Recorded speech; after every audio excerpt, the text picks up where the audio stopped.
Hello mga kabady, mga ka-soul. Welcome to Happy Thoughts ni Buddy. Magpatuloy. Magpatuloy saan? Sa buhay, sa laban, sa gera. Magpatuloy magmahal.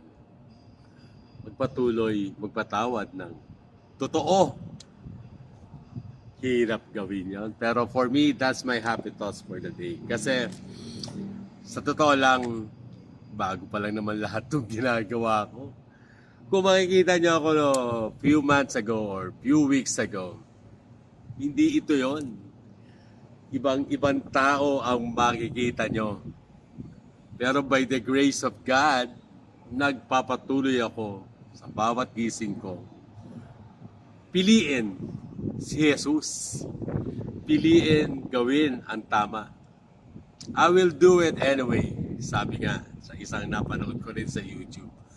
Kahit sirain ng ibang tao ang ginagawa mo, kahit sirain ang basagin ng iba ang trip mo para sa ating Panginoon, pero kung sa tingin mo yun ay tama, you do it anyway.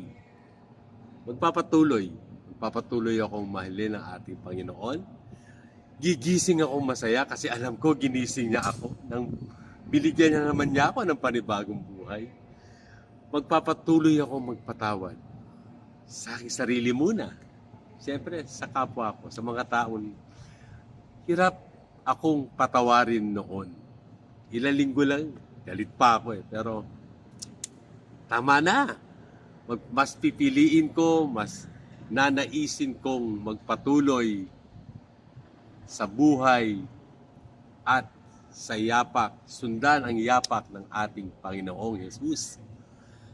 Magpapatuloy akong laging nakangiti, masaya, at malinis na puso, malinis na hangarin para sa aking sarili, sa aking Panginoon, sa aking kapwa.